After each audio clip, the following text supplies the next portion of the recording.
어, 음, 이게 지금 유튜브에 올라갈 내용이긴 한데, 지금 가능하다면은, 제 용기가 받쳐준다면, 어, 다른 친구들한테도 조금 공유를 하고 싶다라는 마음에 너무 나대지 않고 조금 차분한 어조로 영상을 찍어보도록 하겠습니다. 오늘 제가 준비한 내용은 제가 이제 미적분, 처음부터 지금 한 수열의 합까지, 수열의 합의 극한까지 공부하면서 제가 뭐 실수한 내용이라던가 조금 더 짚고 넘어가고 싶었던 부분들, 그런 것들을 공책에다가 정리를 해놨고, 그거를 조금 공유하고 싶다라는 생각에 이런 영상을 준비를 하게 되었습니다. 그러면 이제 각설하고 들어가 보도록 할게요. 여기부터 시작이네요. 제가 가장 먼저 한 실수는 삼각함수 수열의 수렴 여부네요. 그러니까 이제 어, n에 대한 an이 주어졌는데 이 an이 삼각함수에 대한 식으로 주어졌을 때 이 수열이 수렴하느냐 발산하느냐를 어떻게 판단할 수 있을지를 파악해 보려고 했어요.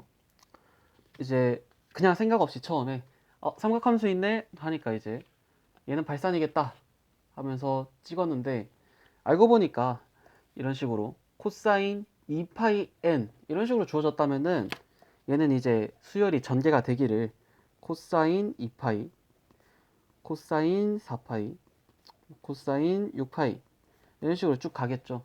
얘는 전부 다 1, 1, 1, 1. 그래서 전부 다 1이 되고 결국은 1로 수렴한다 라고 이제 결론을 내릴 수 있겠고, 마찬가지로 탄젠트 파이 n도 0으로 수렴을 한다.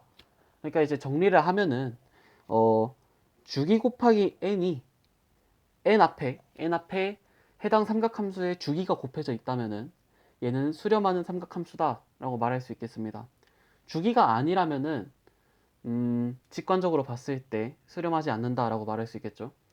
진동한다라고 표현을 할 수 있을 것 같아요.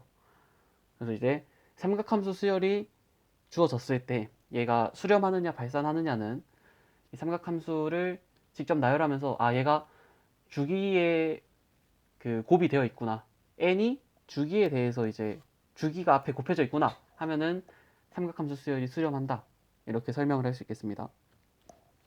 그리고 나서 이거는 제가 이제 풀고 나서 조금 다른 풀이도 있겠다 싶어서 준비를 해봤는데, n이 무한대로 갈 때 an과 bn이 각각 수렴한다 라는 조건이 주어졌어요.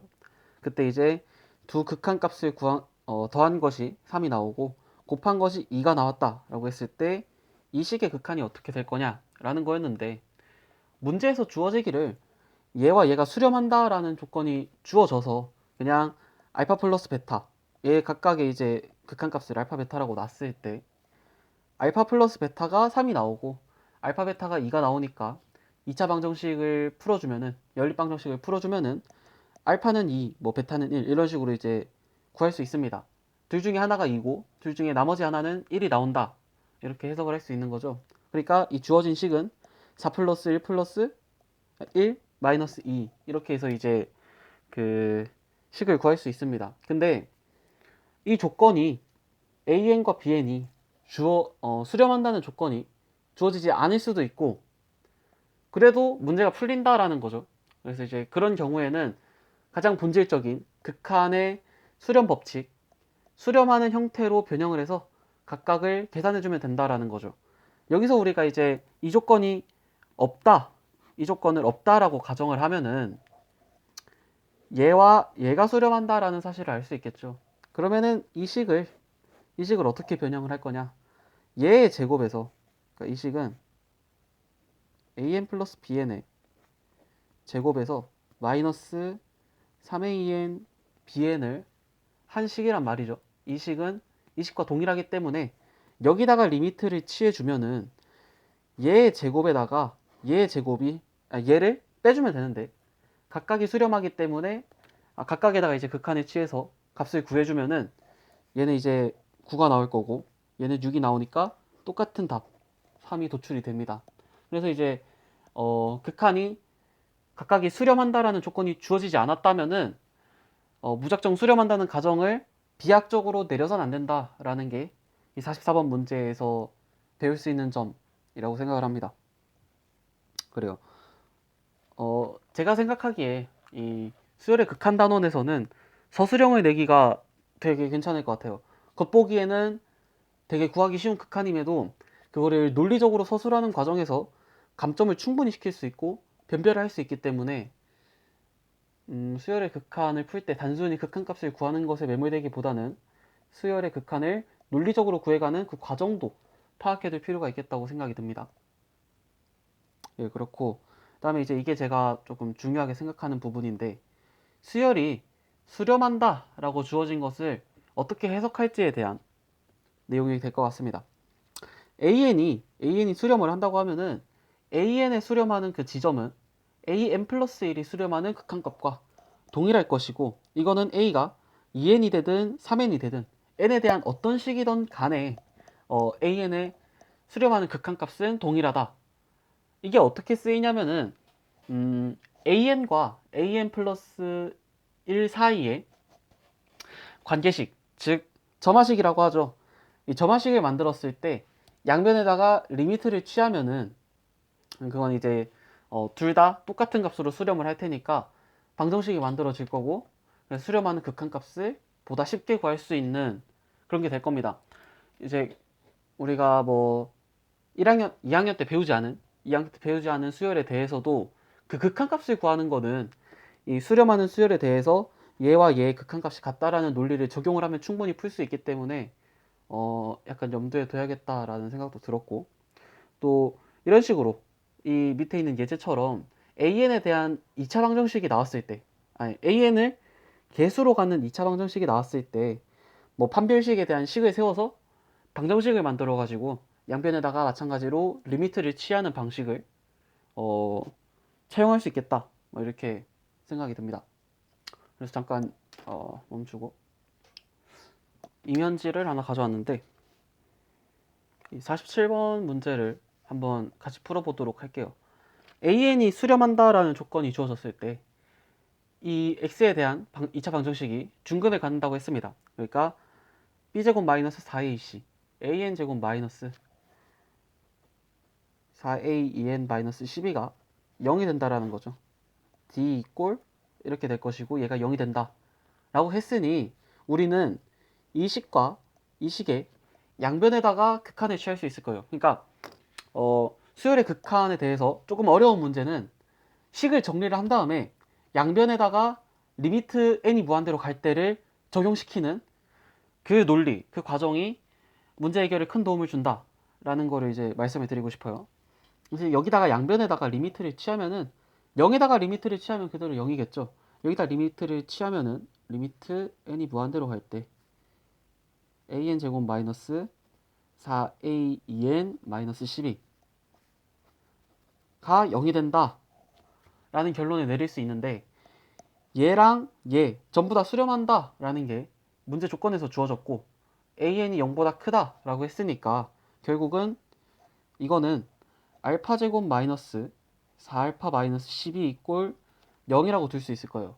단 알파 이제 리미트 n이 무한대로 갈 때 an 이꼴 알파라고 놓는다면 이걸 알파라고 놓는다면은 이 식은 이렇게 바뀔 수 있을 것이고 이게 0이 된다 라고 말할 수 있겠죠. 그러면 알파는 6 또는 뭐 마이너스 2가 나올 건데 알파가 0보다 크다 라고 했으니 알파는 6이 될 거고 루트를 씌워서 구하라고 하면은 루트 6을 구해주면 되겠네요. 그래서 이제 수렴하는 수열에 대해서 점화식을 만들던 방정식을 만들던 어떻게든 이제 해결을 해라. 그래서 뭐 또 비슷한 유형 중에 하나가 이걸 수열의 극한으로 풀 수도 있고 등비급 아니 그 맞아요 등비급수 합의 극한으로 풀 수도 있는데 뭐 예제를 하나 들어봅시다. 5 그다음에 5 루트 5 잠깐만 이거 맞나? 잠시만 이 루트 5가 있고요. 뭐 그다음에 5 루트 5에 다시 루트를 씌우고 그다음에 5 루트 5에 루트를 씌우고 여기다가 또 루트 5를 곱하고 내절 왔다. 잠시만. 제가 이게 안 다뤄놨나?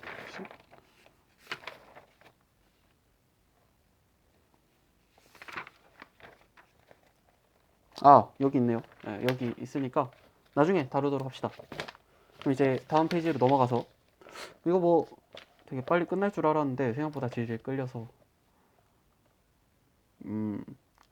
이제 다음 챕터로 넘어와서 이거는 이제 수열의 합의 극한과도 관련이 있는 내용이지만 SN과 AN의 관계를 다시 한번 짚고 넘어갈 필요가 있습니다. 너무 당연한 거지만 이 SN과 SN-1을 빼주면은 AN이 나오겠죠.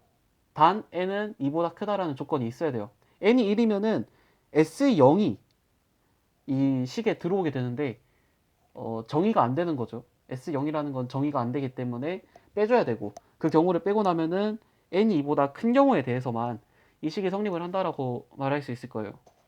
그래서 이제 이거를 SN이 주어졌을 때 AN을 구하는 방법으로 많이 쓰는데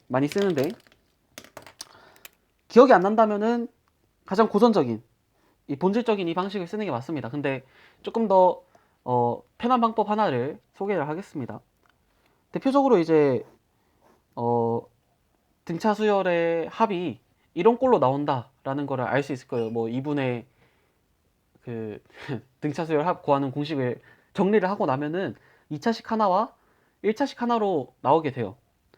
그거를 SN이 주어졌을 때 바로 AN을 구하는 방법. 그러니까 이제 일일이 SN에서 SN-1을 빼지 않고, 왜냐면 그 방식을 쓰면은 2차항 전개하고 과정이 너무 귀찮기 때문이에요. 그래서 이걸 어떻게 해결을 할 것이냐. 이거를 자, SN이 AN 제곱 마이너스 BN 이런 식으로 주어졌다고 해볼게요. 그러면은 AN은 2AN 플러스 어떤 상수 꼴로 나오게 돼요. 이거는 우리가 작년에 배운 미분과 적분의 관계를 약간 연상을 시키면은 이해가 편할 것 같습니다. 다만 완전히 미분과 동일하진 않은데 이 최고차항이 미분하는 관계와 완전히 동일하거든요. 그러니까 SN이 이런 식으로 주어졌을 때, 여기가 주어졌을 때 AN의 뭐 공차라고 하나요? 공차를 빠르게 구한 다음에 이 EN 이런 실수하면 안 되는데. 네, 이거 어, EAN 플러스 C라고 주어질 거고 여기서 이제 S1을 빨리 구할 수 있잖아요. 그러니까 S1에다가 그 다음에 S1 이꼴 A1을 적용을 해서 풀어주면 되는데 문자가 있다 보니까 제가 살짝 내절을 했네요. 조금 더 구체적인 예시로 확인을 해보겠습니다. 자자자. 이게 살짝 긴장이 되네. 막. 예를 들어서 뭐 SN 이꼴 n제곱 플러스 n이라고 주어졌다고 해볼게요. SN이 이렇게 주어졌으면은 아까 봤듯이 여기서 말했듯이 AN은 EN 플러스 뭐가 될 겁니다. EN 플러스 뭐가 될 거예요. 얘를 미분을 하면 EN이 나옵니다. 근데 우리가 S1 이꼴 A1이라는 사실을 알고 있어요. 그러니까 여기다 1을 넣었을 때 S1은 A1이고 이게 2가 나온다라는 사실을 알죠. 그러니까 A1은 2 플러스 C라고 했을 때 C인데 이게 2가 나와야 되니까 C는 0이다. 그래서 AN은 2N이다 라는 거를 바로 알아낼 수 있는 거죠. 억지로 SN에다가 SN-1을 뺄 필요가 없는 겁니다. 그래서 이 방식 하나를 소개를 시켜드리고 싶었고 그 등비급수의 합도 비슷하게 해결할 수 있긴 한데 그거는 그렇게 편한 것 같진 않아서 오히려 N-1을 해가지고 빼는 게 더 편할 때가 더 많은 것 같아서 굳이 소개를 시킬 필요는 없을 것 같아요. 예. 그다음에 이건 이제 뭐 공책에 개인적인 실수로 기록이 되어 있는 건데 이런 식으로 식이 돼 있을 때 합성된 꼴로 얘를 이제 바로 해결할 수 없고 전제를 해서 각각 계산을 해야 된다 라고 했는데 제가 뭔가 정신줄 놓고 풀었나 봅니다. 그렇고 이거는 이제 교육과정 밖의 내용이긴 한데 그리고 실제로 홍성고에서도 한 번도 안 나온 내용이긴 한데 어쨌든 가우스 기호가 센에 자주 언급이 돼서 살짝 다루도록 하겠습니다. 근데 가우스 기호는 극한에 있어서 큰 의미가 없어요. 그러니까 가우스 기호가 있으면은 그냥 x 마이너스 임의의 양수로 처리를 해주면 됩니다. 그렇게 해서 식을 전개를 해서 극한을 취해주면은 이 입실로는 큰 의미가 없기 때문에 그냥 극한 계산에 큰 어려움은 없을 거예요. 다만 이제 이게 x보다 크지 않은 이미 그 정수라고 했으니까 최대의 정수라고 했으니까 x 마이너스 임의의 양수를 로서 그렇게 표현을 할 수 있다라는 것만 알고 계시면 충분할 것 같아요. 그리고 이 내용은 제가 설명을 할 자신은 없어요. 제 능력의 부족 때문에 설명할 자신이 없고 또 이거를 여러분들의 소중한 시간에 뺏어서 다룰 만큼 그렇게 중요한 내용인지도 모르겠어서 이건 넘어가도록 할게요. 그 다음에 또 개인적으로 중요하다고 생각하는 부분 중에 하나가 수열의 극한을 얼마나 엄밀하게 서술을 할 수 있느냐. 물론 제가 시험 내는 사람이 아니니 안 나올 가능성도 충분히 크지만 제가 생각하기에 많이 좀 이번에 시험 범위도 좁고 굳이 서술형이 나와야 된다면은 여기서 나올 수도 있겠다라는 생각에 한번 얘기를 해보겠습니다. 문제를 한번 볼까요? 식이 이렇게 주어졌어요.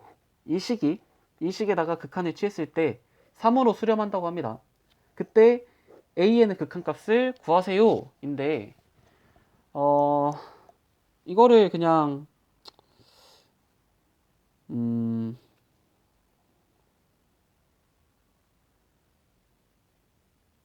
an을 문제에서 이게 맞는 논법인지는 모르겠는데 문제에서 a의 극한값을 구하라고 했다는 거는 어쨌든 극한값이 존재한다는 소리이니 그냥 여기다가 이제 an이 수렴한다고 치고 식을 넘겨서 풀이를 할 수도 있겠습니다만은 조금 더 자세하고 엄밀한 풀이를 해본다면은 얘를 각각 수렴하는 형태로 분해를 해야 된다는 거죠. 그래서 분해를 해주면은 이 주어진 식을 이렇게 분해를 할 수 있어요. 실제로 해보시면 됩니다. 그러니까 우리가 재작년에 유리함수를 배울 때 썼던 그 방식대로 상수항을 빼내고 그 다음에 이제 유리식 하나를 분리를 해서 이런 식으로 표현을 한다면은 얘가 수렴을 하고 또 이 전체 식이 수렴을 하려면은 얘가 수렴할 수밖에 없다. 따라서 AN도 수렴을 한다. 라는 이 논리의 흐름이 잡혀 있어야만 할 것 같다라는 게 개인적인 소견인데 예, 그렇습니다. 뇌절이 왔네. 그렇다. 잠시만. 일단 오늘은 여기까지 하도록 하겠습니다. 사실 이거를 우리 친한 친구들 옛날부터 보고 있던 왼수들이 보게 될지 아니면은 낯선 친구들도 보게 될지 모르겠는데 좀 미흡한 점이 있어도 그냥 모른 척 해주셨으면 감사하겠습니다. 뭐 다음 영상을 찍을 수 있다면 다음 영상에 써보도록 하죠.